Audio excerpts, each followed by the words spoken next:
Alors, rebonjour. C'est encore Missa Doumbia. Et toujours dans le cadre de la réhabilitation des valeurs traditionnelles africaines, je voudrais entamer avec vous une quatrième causerie qui va porter cette fois-ci sur le mariage, c'est-à-dire le régime matrimonial en pays Bamana. Et comme toujours, je commence mes présentations en invoquant nos ancêtres, nos vénérables ancêtres, pour qu'ils puissent nous inspirer toujours les pensées justes, les paroles justes et les actes justes. Dans le chantier de la réhabilitation de l'homme noir, de l'homme africain, j'ai fait déjà plusieurs présentations. Et je voudrais que vous, mes auditeurs, vous compreniez une chose. C'est que certains peuvent nous accuser de racisme, de repli sur soi, de profanation. Non, je veux apporter une précision. C'est que nous ne sommes pas des provocateurs, nous ne sommes pas des profanateurs, parce que nous estimons que le racisme est une maladie mentale abjecte qu'il faut combattre à tout prix. Et nous voulons tout simplement être reconnus dans ce que nous sommes. Et d'ailleurs, moi, personnellement, j'ai un profil technique. Rien ne me prédestine à vous parler de ces sujets-là. Parce que je ne suis ni théologien, ni historien, ni anthropologue. Mais je me sens interpellé par un devoir de génération. Nous constituons, en tout cas en ce qui concerne le Mali et l'Afrique de l'Ouest, nous constituons la dernière génération d'Africains qui ont subi l'éducation traditionnelle africaine. Et depuis notre génération, le canon de l'éducation a été dévié. Et ça, je suis dépité de ça et déçu de ça. Et on ne trouve pas de bonnes informations. Et face à tous ces mensonges qui entourent la culture africaine, face à tous ces dénigrements, je me suis dit que ce ne doit plus être un domaine réservé aux théologiens, aux historiens, etc. Le débat doit être ouvert maintenant à tout le monde.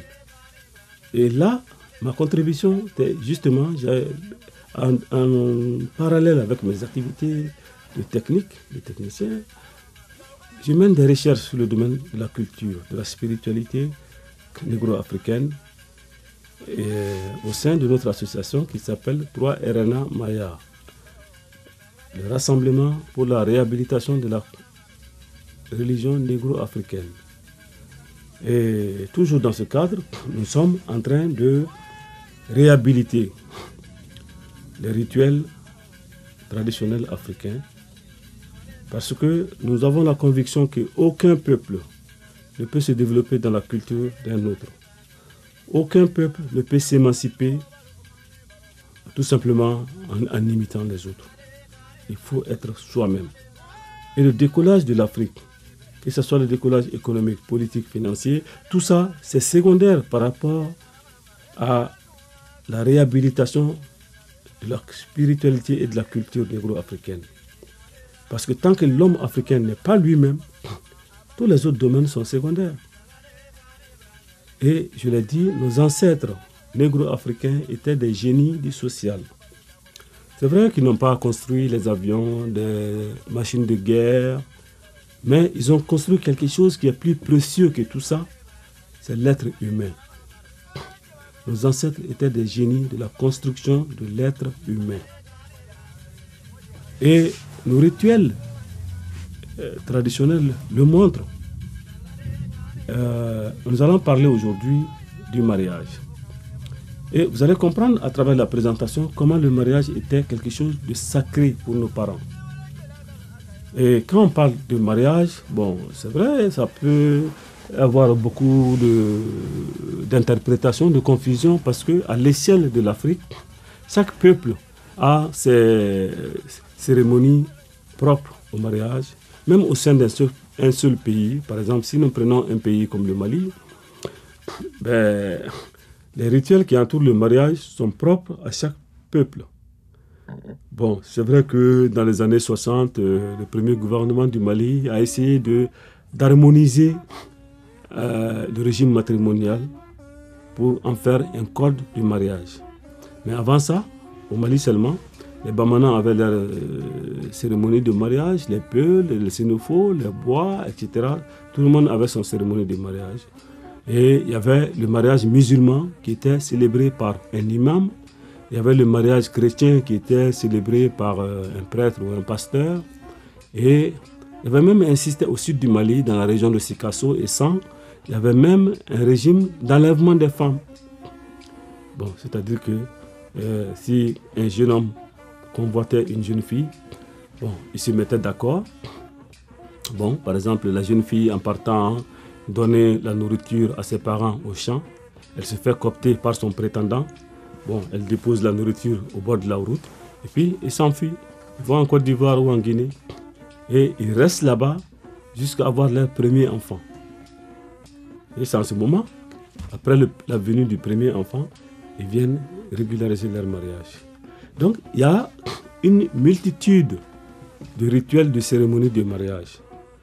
Donc, celui dont je vais vous parler aujourd'hui, il s'agit du mariage en milieu bamana dans l'empire de Ouagadougou, bien avant l'influence de l'islam au Mali. Avant l'introduction de l'islam au Mali, dans l'empire de Ouagadougou, comment les Bamana célébraient le mariage. C'est de cela que je vais vous parler aujourd'hui. Parce que le mariage, aujourd'hui, malheureusement, que ce soit en Afrique ou un peu partout dans le monde, le mariage est devenu un lien entre deux individus dans une logique de je t'aime, tu m'aimes, et la moindre négation entraîne le chaos, d'où l'instabilité des familles. Donc, comme je l'ai dit à l'introduction, nos ancêtres ont donné une grande importance au mariage. Et pour le savoir, essayons même de décortiquer un peu le lexique, le vocabulaire qui tourne autour du mariage. Dans la langue bamana, le mariage se nomme Furusiri. Furusiri, ça veut dire Furu, ça veut dire Fururu, Kadaou, ça veut dire sans fin, un engagement sans fin. Furu Siri. Siri, ça veut dire attaché, noué. Donc, il s'agit d'attacher un engagement sans fin. On dit Furu Siri, attacher un engagement sans fin. Nouer un lien sans fin. Et on dit aussi en bamana Furuye Djigiye, c'est-à-dire le mariage, c'est l'espoir. C'est la fondation même de la vie. Donc, ils n'ont pas joué, nos ancêtres n'ont pas joué avec ça. Donc, pour ça, il y a tout un cérémonial pour faire le mariage. Mais je vais aller rapidement parce que c'est un sujet qui est assez long. Parce que je ne vais pas aller dans le détail des démarches. C'est que tout commence par l'observation de la maturité d'un garçon ou d'une fille. Chez les filles, c'est quand les seins ont poussé et qu'elles voient déjà ses premières règles. C'est un garçon, il commence à pousser des barbichettes, donc on observe. Et l'intention de déclencher le mariage, l'intention de chercher une fille en mariage, pour les garçons, l'intention première vient toujours soit d'une maman, d'une tante, d'une sœur, en tout cas d'une femme dans son entourage direct. Et la parole publique est portée par un père, un oncle, un homme en tout cas. Et quand le garçon atteint cette maturité, bon, on lui suggère, va, il y a des termes codés, hein, on dit, va dans le village de ta maman. Ou bien, son père ou son oncle peut lui dire, ah, j'ai vu quelqu'un dans telle famille, va la voir. Donc, par des messages codés comme ça, le garçon sait qu'il est temps pour lui de se chercher une femme. Mais il n'est pas seul dans cette démarche parce que la bonne fille qu'il doit marier a déjà été détectée quelque part par une tante, par sa maman, par une sœur. Parce qu'on ne se marie pas à n'importe qui. Le mariage, c'est la fondation, c'est le socle de la famille. Et pour faire une bonne famille, il faut choisir une bonne fille avec laquelle tu vas te marier. Et une bonne fille suppose une bonne maman. Une bonne maman suppose de bons parents, de bons pères, de bonnes mamans. Et ainsi, comme la maman est la première éducatrice d'une fille, on regarde quel est le comportement de la maman. C'est ainsi que nos ancêtres se référaient. Une femme qui a un mauvais comportement a de fortes chances de transmettre ce mauvais comportement à ses filles. Mais une femme exemplaire qui a une bonne moralité aussi a de très grandes chances de transmettre ses vertus à ses filles. Donc chacun cherchait à avoir une bonne fille. Donc l'importance de sélectionner qui va être la future épouse. Et comme je l'ai dit, le mariage d'aujourd'hui, c'est je t'aime, tu m'aimes. À la moindre contradiction, on plie bagage et de ménage, ça déménage. Chez nous, ce n'était pas comme ça. Comme je l'ai dit, furusiri, ça veut dire attacher un lien pour toujours. C'est un lien permanent. Et avant l'introduction de l'influence de l'islam ou de la colonisation, je vais vous dire comment le mariage se passait chez nous. Donc, les préliminaires, c'est très long à détailler, mais ce n'était pas quelque chose qui est brusqué. Il y avait plusieurs étapes qui permettaient à la jeune fille et au jeune homme de se connaître. Contrairement à la mauvaise publicité qui est faite autour de la culture africaine, qu'on présente ça comme c'est des mariages arrangés, c'est des mariages forcés, non? Bon, c'est vrai, chez nous, le mariage ne tourne pas autour de l'amour, comme on le voit dans la vie moderne. L'amour existe dans le mariage, mais c'est un composant du mariage. Mais le but essentiel du mariage, ce n'est pas l'amour. Le but du mariage, c'est la procréation, la pérennisation d'une lignée. Si c'est l'amour, l'amour, on peut l'avoir à tout bout de champ. On va dans un bar, on rencontre une belle fille, on est amoureux. Bon. On va dans un autre pays, on trouve une autre femme belle, on est amoureux. Donc, l'amour, là, il est volatile. On ne peut pas bâtir un mariage autour de l'amour. L'amour fait partie du mariage, mais il n'en est pas le but. Voilà. Et donc, les Bamana, ils avaient compris ça. Donc, on accordait l'importance au lien que ça crée autour. Et quand on dit Furu Djigye, ça veut dire que le mariage lui-même constitue un lien, une greffe forte entre deux familles. Une greffe entre deux clans. Il ne s'agit pas seulement de l'homme et de la femme, mais toute la parenté autour de l'homme et de la femme sont désormais unis. Ça va même au-delà de la parenté, c'est tout le village.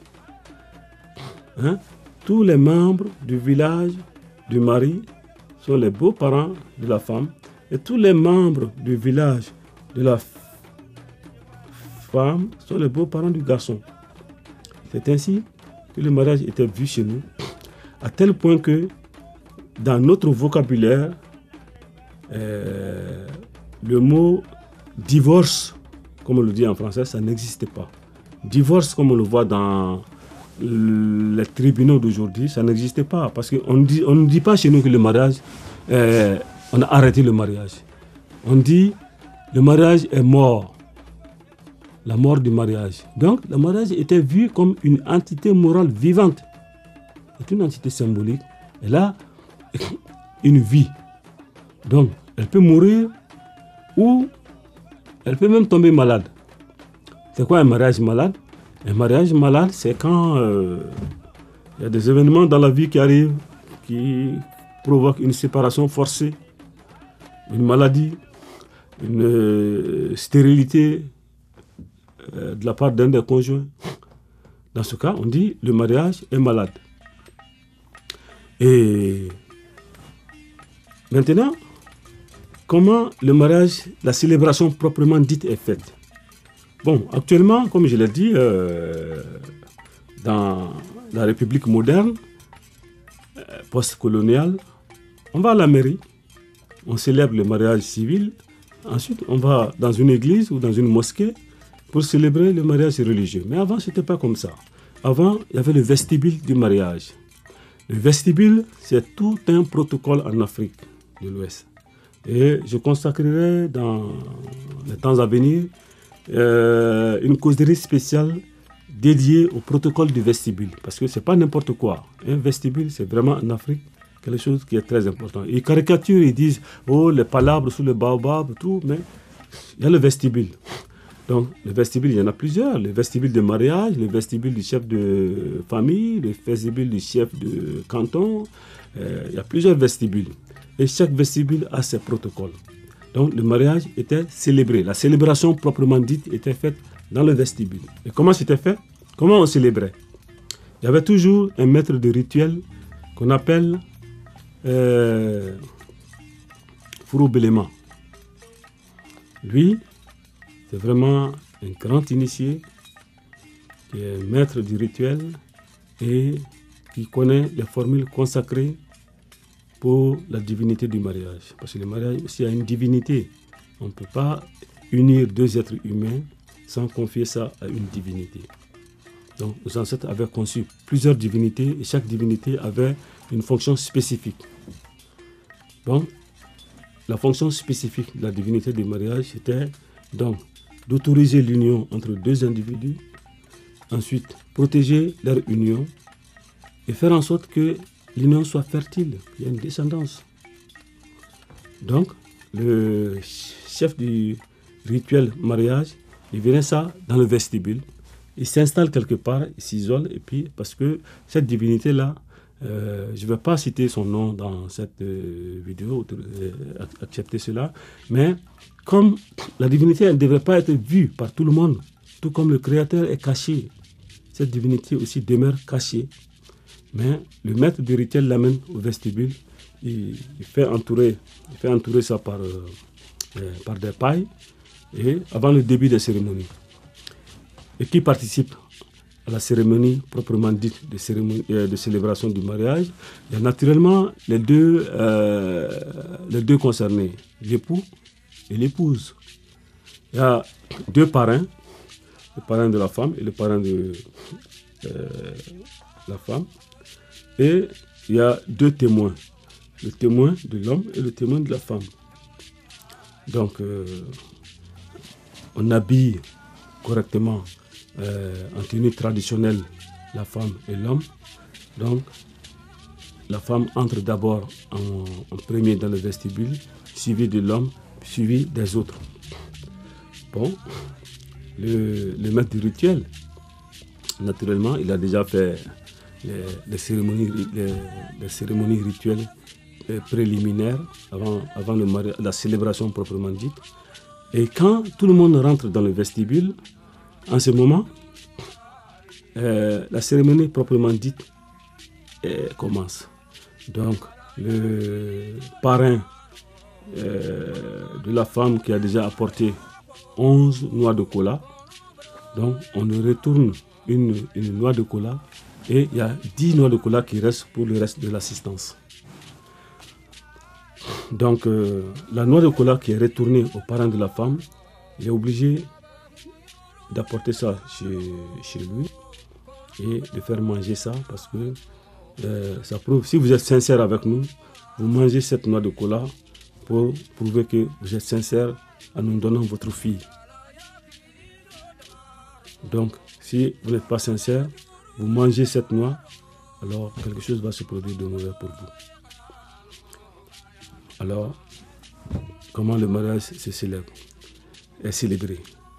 Bon, avec l'introduction de l'islam, c'est vrai qu'on n'amène plus la femme dans le vestibule. On n'amène plus la femme dans la célébration du mariage à la mosquée. C'est seulement les hommes, une cérémonie réservée aux hommes. Donc, à la célébration, qu'est-ce qu'on dit? L'homme est là, la femme est là, les témoins sont là, les parrains sont là, les marraines sont là. Alors, on commence d'abord par les parents.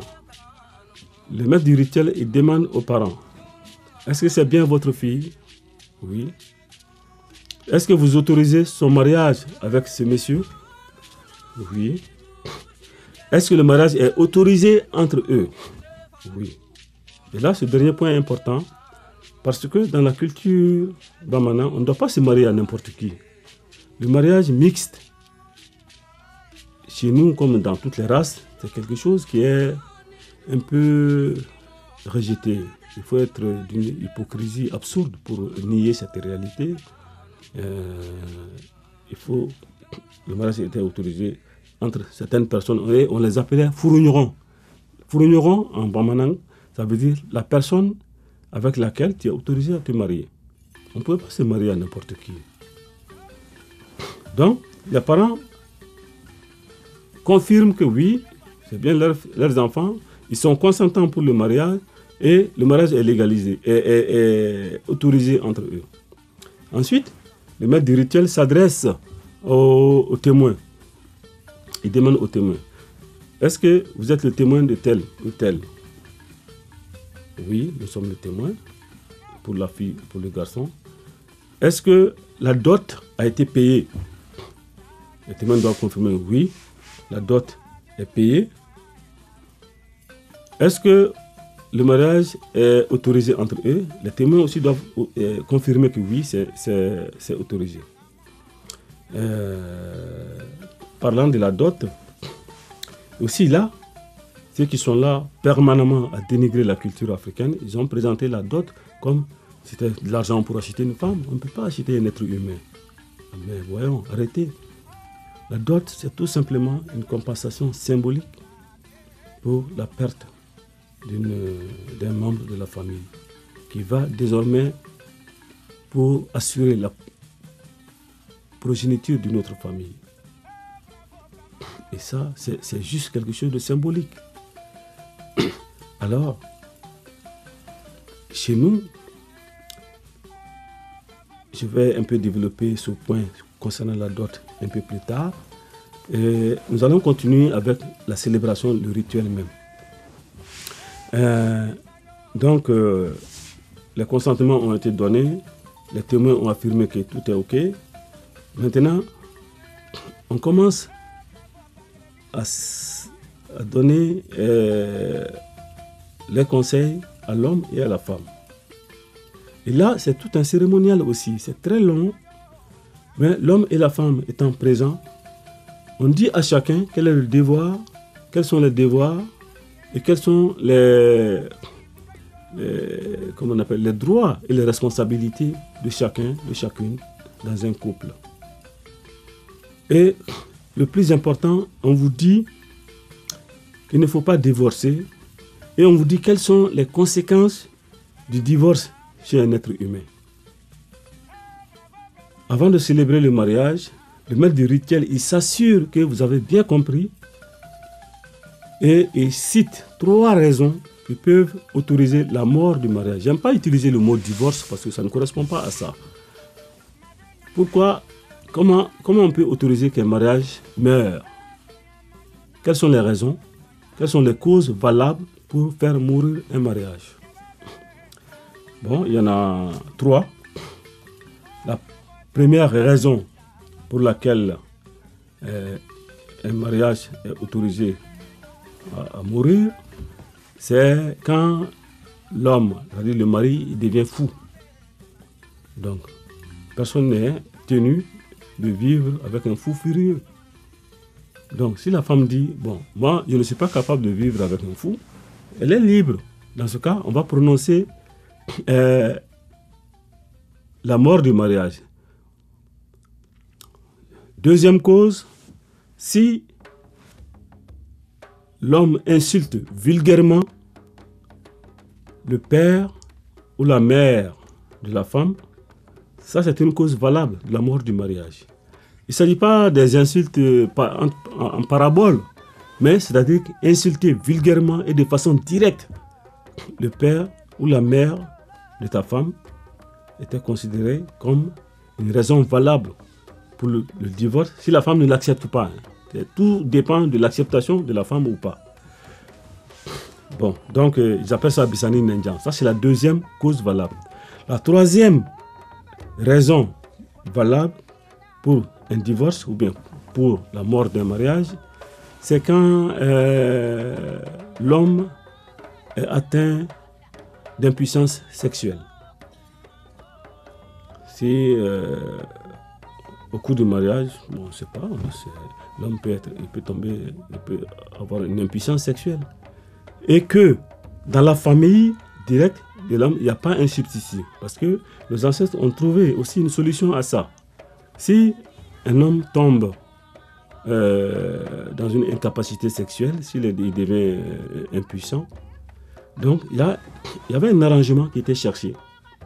Et cet arrangement, c'est quoi? C'est un arrangement à huis clos entre 3 personnes.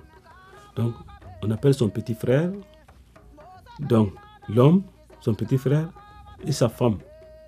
Donc, on fait un peu, entre guillemets, une passation de service, une passation de rôle, et on autorise le petit frère de l'homme à coucher avec sa belle-fille, avec la femme de son grand frère, juste pour des raisons de satisfaction de besoins sexuels ou de procréation.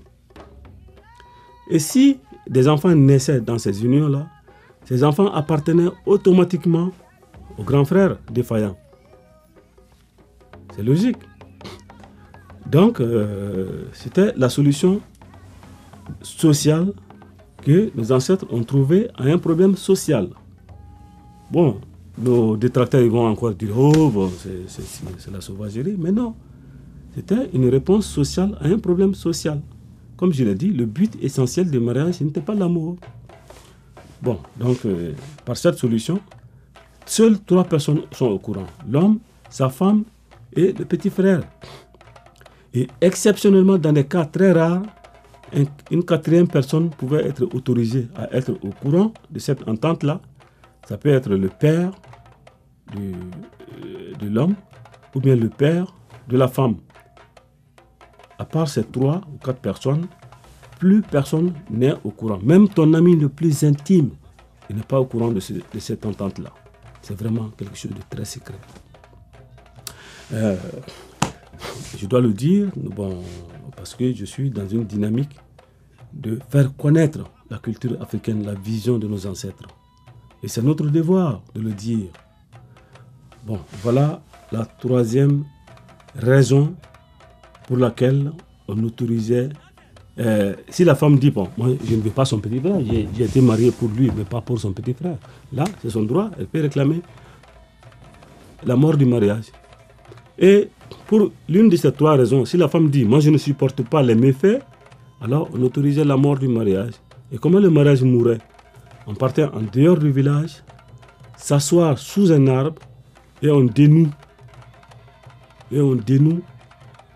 l'entité qui a symbolisé votre mariage. Et quand on dénoue ça, c'est la mort symbolique du mariage. Et l'arbre sous lequel on a dénoué ça, le mariage, cet arbre-là aussi mourra dans les semaines qui suivent. Bon, donc, l'homme et la femme, chacun, doivent approuver qu'ils sont d'accord avec ces 3 raisons-là. Excepté ces 3 raisons-là, aucune autre raison ne justifie un divorce. Aucune autre raison ne justifie la mort du mariage. On pose la question à l'homme, est-ce que tu es d'accord? Il dit oui. On pose la question à la femme, est-ce que tu es d'accord? Elle dit oui. À ce moment-là, alors on fait les sacrifices rituels à la divinité qui est la divinité du mariage, avec les 10 noix de cola. Et les 10 noix de cola sont partagées entre toutes les personnes qui sont là dans l'assistance.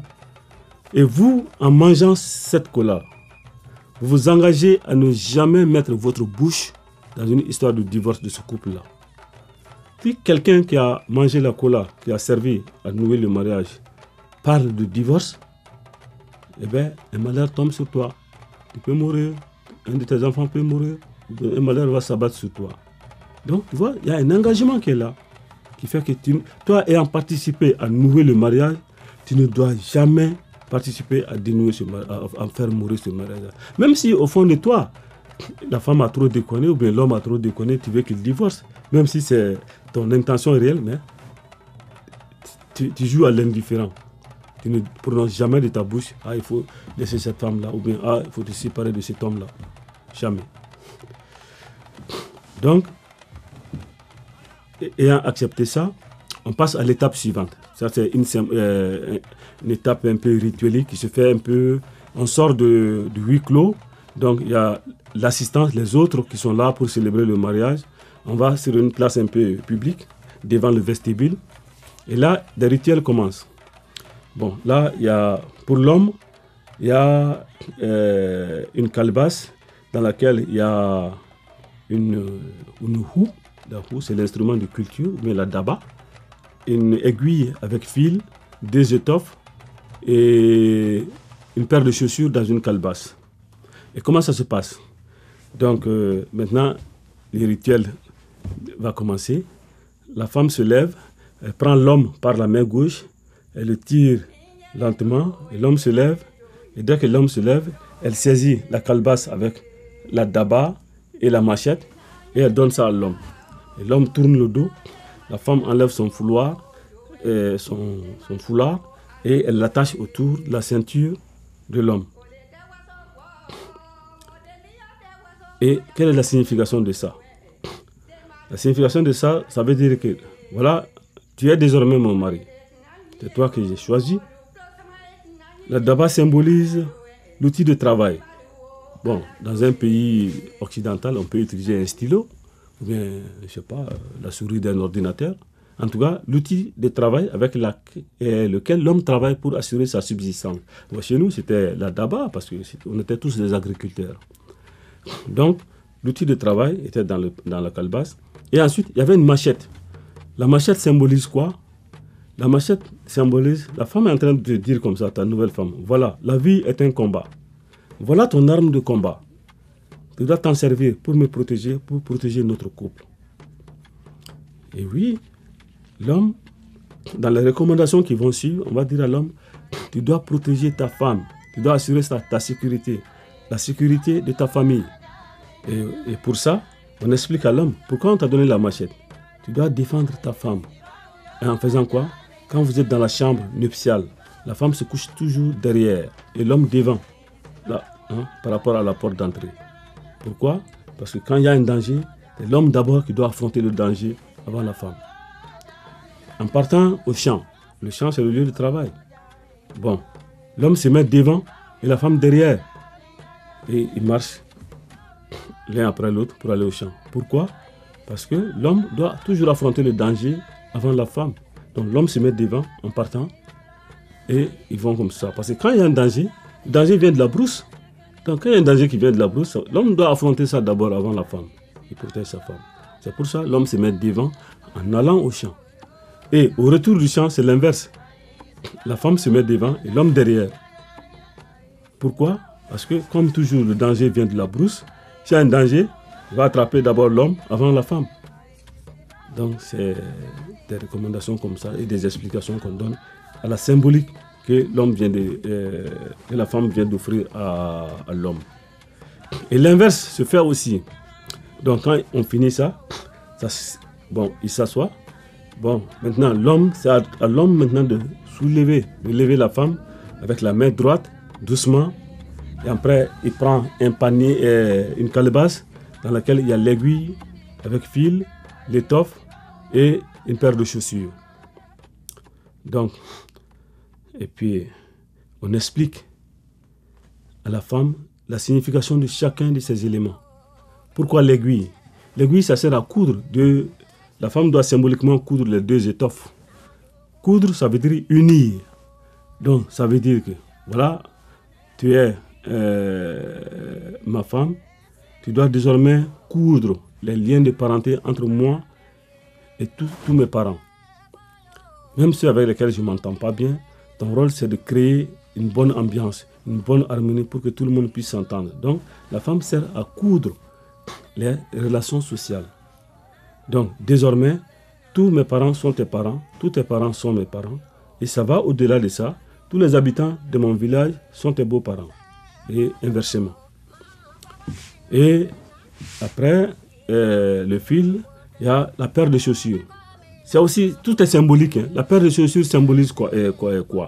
Quand l'homme va en ville ou au travail, il fait quoi? Il porte un bonnet, une chemise, un pantalon et une paire de chaussures. Donc, mais parmi tous les habits que tu portes, c'est la paire de chaussures qui souffre le plus. Parce qu'elle frotte le gravier, le sol froid, le sol chaud, et ça s'use. Et tu vas faire ton deal, ton affaire. Après, tu retournes à la maison. Quand tu retournes à la maison, tu rentres dans ta chambre avec les autres habits. Mais très souvent, la paire de chaussures, elle est laissée à la porte. Celle qui a justement pris ton poids et qui a souffert plus que les autres habits, reste à la porte. Donc, c'est comme s'il y avait une ingratitude là qui s'exprime vis-à-vis de la chaussure. Et la femme est en train de te dire là, voilà, je suis ta femme, je suis Mat, je suis la matrice de la famille. Donc, je suis la patience. Je suis prête à supporter tes caprices, ton ingratitude envers moi. Et je vais être patiente, tolérante, hein, amoureuse. Voilà, c'est des choses très, très, très symboliques que la femme est en train de dire comme ça à l'homme. Et quand on finit tout ça, donc il y a un fil blanc qu'on attache autour de la ceinture de la femme et un fil bicolore qu'on attache autour de la ceinture de l'homme. Et après, la marraine, elle vient enlever ces fils-là, les fils blancs pour la femme, le fil bicolore pour l'homme. Pourquoi le fil bicolore pour l'homme? Parce que l'homme, la femme, le fil blanc symbolise sa pureté originelle. Elle est pure et sa droiture, elle est droite. Donc, je ne vais pas aller à gauche, à droite. Tu es mon homme, point. Mais l'homme, dans la tradition, bon, certains peuvent interpréter ça comme du masochisme, mais l'homme n'avait pas de limite au nombre de femmes qu'un homme peut épouser.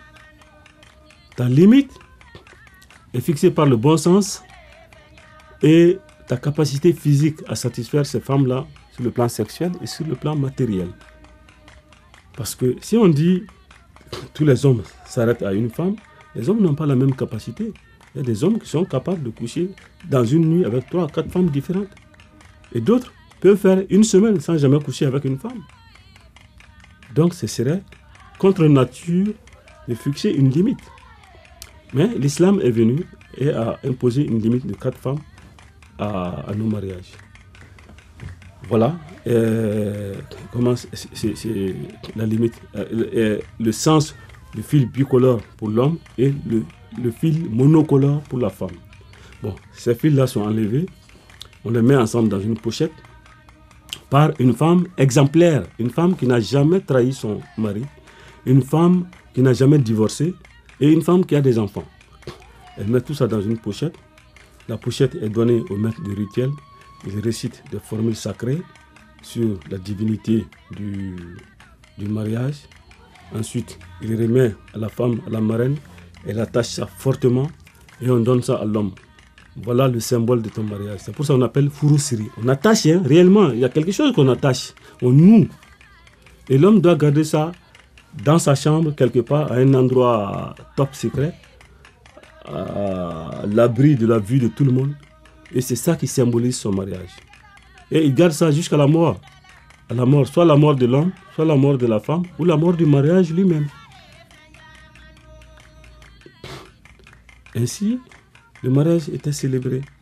La femme et l'homme, après tous ces rituels-là, on les rassemble encore et on leur donne des conseils. Ça, les vieux sages sont là pour donner des conseils. Ces conseils, il y en a beaucoup, il y en a à peu près 58. Il y a 58 règlements du mariage. 27 pour l'homme, 28 pour la femme. Et on vous dit, chaque règlement, on dit à la femme, est-ce que tu es d'accord? Elle dit, oui, je suis d'accord. On dit à l'homme, est-ce que tu es d'accord? Oui, je suis d'accord. C'est quoi ces règlements-là? Bon, ils sont très nombreux.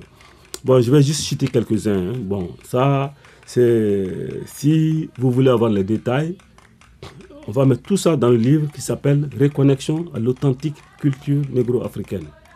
Bon, grosso modo, les conseils qu'on vous donne, c'est par rapport aux relations sexuelles dans un couple. Hein? Bon, on va dire à l'homme, bon, un homme ne doit pas regarder directement le sexe d'une femme. À la lumière comme ça, regarder le sexe d'une femme, c'est interdit à un homme. On dit que si tu fais ça, tu vas perdre tes yeux, tu vas perdre la vue avant de mourir, avant ta vieillesse. Bon, comme je l'ai dit, vrai ou faux, bon, comme je vous ai dit dans la première causerie, la peur est utilisée comme un instrument pédagogique en Afrique. Donc, tu ne dois pas regarder avec tes yeux comme ça le sexe d'une femme, parce que le sexe d'une femme est sacré. Les Bamana considèrent ça comme le laboratoire sacré du Créateur. Un laboratoire sacré du Créateur. Le Créateur, lui, il est caché. Donc, son laboratoire, tu ne dois pas par curiosité regarder là-dedans. Donc, ça c'est une première recommandation. Deuxième recommandation, tu ne dois pas faire l'amour avec ta femme n'importe où. Donc, il y a des limitations d'espace et des interdits de temps. Les interdits d'espace, c'est quoi? On va te dire, là où tu travailles, si tu es dans un champ, tu ne dois pas faire l'amour au champ. Si tu es dans un bureau, tu ne dois pas faire l'amour dans ton bureau. Etc. etc. Donc, il y a les limitations. Tu ne dois pas faire l'amour sous un arbre. Donc voilà, il y a quelques endroits comme ça. Tu ne dois pas faire l'amour dans un hôtel sacré. Bon, donc ça, c'est des limitations d'espace. Il y en a beaucoup. Il y en a à peu près une dizaine aussi. Et il y a les limitations, les interdits de temps. Il y a des moments de la journée où tu ne dois pas faire l'amour. Notamment quand c'est le zénith, quand le soleil est en plein zénith, on ne doit pas faire l'amour. Quand le soleil est au crépuscule, on ne doit pas faire l'amour. Sous la sanction suivante, les enfants conçus pendant ces périodes interdites-là sont porteurs d'une énergie négative. Je l'ai dit déjà pendant la causerie concernant la naissance et le baptême. Donc vous voyez, ça se retrouve ici. Donc il y a des interdits d'espace et des interdits de temps pour l'amour. Bon, il y a plusieurs recommandations dont les détails sont... On ne peut pas rentrer dans tous les détails, les plus importants, bon, je les cite. Il y a aussi, l'homme doit tout faire pour que la femme ait à manger. Il ne faut pas que ta femme n'ait pas à manger à la maison. La femme, on lui dit, tu ne dois pas prendre la nourriture de ta famille et aller donner ça à autrui sans l'autorisation de ton mari. Tu ne dois pas prendre ses biens matériels et aller donner ça à autrui sans son autorisation. Il y a beaucoup de conseils qu'on donne. Il y a beaucoup de conseils qu'on donne par rapport à tout ce qui est en rapport avec l'harmonie de la famille et tout ce qui est en rapport avec la liaison avec les ancêtres et tout ce qui est en rapport avec même les non-nés. Parce que dans notre communauté, il y a les ancêtres, mais il y a les non-nés. Parce qu'il y a des comportements qu'il ne faut pas faire pour ne pas influencer négativement la vie des futurs enfants. Bon, et enfin, on vous parle du divorce. Comme je l'ai dit, la mort du mariage est autorisée seulement sous 3 conditions. Hormis ces 3 conditions, tu ne dois pas divorcer. Et celui qui transgresse ces règles-là, qui divorce pour une raison non justifiée, une raison qui ne fait pas partie de ces 3-là, il assume les conséquences. C'est quoi les conséquences du divorce chez l'homme? Quand un homme divorce sans ces raisons, tu es banni à vie dans la société, dans la gestion managériale des hommes. C'est-à-dire que tu ne peux plus être un responsable pour gérer un groupe d'humains. Un groupe, que ce soit une association, un groupe politique ou n'importe quel groupe, toi, tu es banni. Parce qu'on dit, si tu n'as pas été capable de gérer une seule femme, ben, tu ne peux pas gérer un groupe d'hommes. Donc, à ce titre, tu es banni. Le bannissement, c'est à vie. Il y a seulement 2 exceptions. Tu peux être chef de ton groupe d'âge. Parce que ça, c'est le Créateur qui a fait ça, que toi, tu es né avant les autres enfants de ton groupe d'âge. Et tu peux être chef du village. Ça, c'est le Créateur qui a fait que tous tes aînés sont morts et tu es le seul homme vivant âgé du village. À part ces deux-là, pour toute autre association, l'homme qui a divorcé sans raison, il est banni. Pareil pour la femme. Une femme qui divorce sans raison, elle est aussi bannie pour beaucoup de choses dans la vie quotidienne. Par exemple, si une autre femme fait un enfant. La femme divorcée n'a pas le droit d'être la première à porter l'enfant. Parce que c'est supposé que si elle porte en premier l'enfant, elle va influer son énergie négative vers la destinée de cet enfant-là. Une femme qui a divorcé, elle ne doit pas accompagner une nouvelle femme dans son lieu de mariage pour poser son canari et autres. Donc, pour accompagner une nouvelle femme au mariage, la femme qui fait ça, qu'on appelle le Manyambara, elle doit être une femme exemplaire, qui n'a jamais divorcé, qui a des enfants, qui a un couple, une vie de couple harmonieuse. Donc, même la femme qui a divorcé, elle ne peut même pas être témoin d'un autre mariage. Vous voyez, il y a plein de conséquences qu'on vous cite. On vous cite comme ça, et tu dois être conscient de tout ça là. Quelles sont les conséquences du divorce pour l'homme et quelles sont les conséquences du divorce pour la femme. Alors, chacun se met des limites pour lui-même. Donc, vous voyez que c'est important pour nous, Africains, de revenir à notre culture parce qu'on ne peut être que nous-mêmes. Et en conclusion, ce que je peux vous dire, je conseillerais à nos femmes, à nos sœurs africaines, à nos filles, au lieu de militer dans le mouvement féministe, demandez-vous pourquoi la femme africaine a chuté aujourd'hui. Elle a chuté à partir du moment où on est parti célébrer les mariages religieux. Elle a chuté à partir du moment où la femme a été amenée à la mairie avec des codes de mariage qui ne sont pas conformes avec nos traditions. Et avec la mort de nos traditions, le mariage, la valeur sociale du mariage est aussi en train de mourir. C'est pourquoi on voit aujourd'hui le déclin des familles un peu partout. On est en train de nous apporter un modèle qui n'est pas le nôtre. Ce modèle, si vous suivez ça, vos familles iront à la déroute, en faillite, comme on le voit partout dans le monde. Alors, ça a été un peu long, mais les détails concernant les démarches du mariage, les détails concernant les 58 conseils, les 58 règlements du mariage, je donnerai ça dans le livre. Vous verrez tout ça dans le livre qui s'appelle Reconnexion à l'authentique culture négro-africaine. Merci de votre écoute.